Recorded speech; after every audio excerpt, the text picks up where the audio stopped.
9월 21일 오늘 만나 성경 말씀은 열왕기하 10장 10절에서 11절까지의 말씀입니다. 백성 여러분은 아합의 가문을 두고 말씀하신 주님의 말씀이 그 어느 것 하나도 땅에 떨어지지 않았다는 사실만은 알아야 합니다. 주님께서는 그의 종 엘리야를 시켜 하신 말씀을 모두 이루셨습니다. 그런 다음에 예후는 이스라엘에 남아있는 아합 가문에 속한 사람을 모두 쳐 죽였다. 또 아합 가문의 관리들과 친지들과 제사장들을 하나도 남기지 않고 모두 죽였다. 아멘. 오늘 만나로 만나주시는 하나님을 기대합니다. 우리 교회 안에는 환경선교부가 있습니다. 우리 교회 공동체가 녹색교회로서 어떻게 하면 건강한 공동체로 세워질 수 있을지, 또 나아가서 기후위기 시대에 하나님이 만드신 창조세계를 돌보는 실천을 어떻게 쌓아갈지를 함께 고민하며 사역하고 있습니다. 그런데 기후 문제에 대해서 고민하고 이야기를 나누다 보면 마주하게 되는 커다란 벽이 있는데요. 그래서 과연 달라질 수 있을 것인가에 대한 일종의 비관주의입니다. 기후에 대해 공부하면 할수록 기후위기는 급속도로 임계점을 넘어 악화되고 있는 것처럼 보이는데 그에 비해 사람들의 변화는 너무나 더디게 보이기 때문이죠. 이런 현실 앞에서 과연 우리가 무언가를 시도하고 실천한다고 해서 이 거대한 급류에 제동을 걸 수 있을까 하는 비관적인 마음이 자리 잡는 것입니다. 비단 이런 마음은 환경의 영역에만 해당되는 것 같지는 않습니다. 우리가 살아가면서 어떤 선한 가치를 추구하며 실천을 쌓아갈 때 늘 맞닥뜨리게 되는 차가운 현실이죠. 좀처럼 변화되지 않는 냉엄한 벽 앞에서 우리의 실천은 언제나 너무 작고 초라하게 보이기 때문입니다. 이러한 유사한 상황 속에 놓여있는 모든 이들에게 주시는 소망의 말씀이 오늘 본문의 말씀이라고 생각합니다. 오늘 본문에서 아합 가문에 속한 사람들이 예후에 의해서 하나도 남기지 않고 진멸당하고 있는 모습이 나타납니다. 현대적 감성으로 볼 때는 무척 잔인해 보이는 장면이지만 예후는 백성들에게 이 사건을 이렇게 해석하여 선포합니다. 10절입니다. 백성 여러분은 아합의 가문을 두고 말씀하신 주님의 말씀이 그 어느 것 하나도 땅에 떨어지지 않았다는 사실만은 알아야 합니다. 주님께서는 그의 종 엘리야를 시켜 하신 말씀을 모두 이루셨습니다. 무슨 말입니까? 오늘 일어난 사건은 하나님의 약속의 말씀의 성취라는 것입니다. 이 약속의 말씀의 첫 발화는 열왕기상 19장까지 거슬러 올라갑니다. 이 당시 엘리야는 아무리 뜨겁게 사역해도 변하지 않는 냉엄한 현실 속에서 탈진을 경험하고 좌절합니다. 어떤 일을 해도 아합과 이세벨이 통치하는 바알 왕국이 도무지 무너질 것처럼 보이지 않았습니다. 그런 엘리야에게 하나님은 바알에게 무릎 꿇지 않은 7,000명이 남겨져 있다고 말씀하시고 계속해서 하나님 나라 운동을 이어갈 후계자를 세우라고 말씀하십니다. 열왕기상 19장 16, 17절입니다.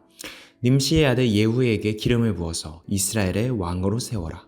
하사엘의 칼을 피해서 도망하는 사람은 예후가 죽일 것이고. 좀처럼 변하지 않는 현실 속에서 탈진하고 좌절한 엘리야를 향해 주어진 약속의 말씀은 당장 현실이 변화될 것이라는 약속이 아니었습니다. 하나님의 경륜 안에서 보다 긴 호흡을 가지고 현실을 바라볼 수 있는 시야를 회복시켰을 뿐입니다. 조금 느리고 더딜지라도 내가 바라는 시간표와 계획 안에서 완성되지 않더라도 하나님의 약속은 반드시 신실하게 이루어질 것이니 희망을 품고 오늘 주어진 믿음의 사명을 감당하라는 것이었죠. 그리고 우리는 오늘 본문 말씀을 통해 하나님의 말씀이 결코 허언이 아닌 진실이었음을 확인하게 되는 것입니다. 지난 9월 교육주간에 환경을 주제로 한 특강을 진행했었습니다. 그때 연세대 김정현 교수님께서 우리 시대의 믿음의 또 다른 말은 상상력이라는 말씀을 해주셨습니다. 현재의 기후위기 상황이 절망적인 것은 맞지만 그리스도인으로서 하나님이 일하실 것이고 달라질 수 있다는 상상력을 품고 포기하지 않는 믿음과 실천의 중요성에 대해서 말씀해 주셨는데요. 그때 상상력이라는 단어가 제 마음에 깊이 남았습니다. 압도적인 권력의 아합과 이세벨의 왕국 앞에서 서 있던 엘리야도 그리고 자신이 사명해야 할 사명을 앞에 두고 있던 예후에게도 필요한 것은 하나님의 일하심에 대한 상상력이 아니었을까 생각해 봅니다. 비록 자신은 전체를 볼 수 없지만 하나님의 거대한 일하심의 한 부분을 감당하고 있다는 상상력, 나의 오늘의 작은 섬김과 헌신이 이 그림을 완성해가는 충실한 퍼즐이 될 것이라는 상상력 말입니다. 그리고 이 상상력은 오늘날 절망적으로만 보이는 기후재난 시대에 살아가는 우리들에게도, 또 불의와 거짓이 가득 찬 이 세상의 가치관 앞에 서 있는 우리에게도 필요한 것이라고 믿습니다. 비록 당장은 우리 눈에 유의미해 보이는 변화가 없다 할지라도 하나님의 경륜 안에서 하나님의 커다란 그림이 완성되어 가고 있음을 상상하며 포기하지 않고 실천하는 믿음은 분명 도래할 아름다운 미래를 현실로 당겨오는 힘을 가지고 있기 때문입니다. 사랑하는 성도 여러분, 어떤 분야가 되었든 내가 최선을 다함에도 좀처럼 변화되지 않는 현실의 벽을 우리는 자주 마주하며 살게 될 것입니다. 그런 순간에 그리스도인이 품을 수 있는 하나님이 주시는 아름다운 상상력을 잃어버리지 않는 우리 모두가 되면 좋겠습니다. 그리하여 결국은 선한 하나님이 가장 좋은 방법으로 일하시고 가장 아름다운 창조의 세계의 모습대로 빚어가실 것을 신뢰하면 좋겠습니다. 그런 상상력과 신뢰를 가지고 오늘 주어진 하루의 시간 속에서도 눈앞에 보이는 우리 몫의 사랑과 실천을 기꺼이 감당해 나가시는 모든 성도님들 되시기를 축복합니다. 기도하시겠습니다. 좋으신 하나님, 비록 느리고 더딜지라도 결국은 가장 선한 방법으로 일하실 하나님을 상상하고 소망하며 오늘도 가장 선하고 아름다운 것들을 택하며 살아갈 수 있는 믿음과 용기를 허락하여 주시옵소서. 예수님의 이름으로 기도드립니다. 아멘.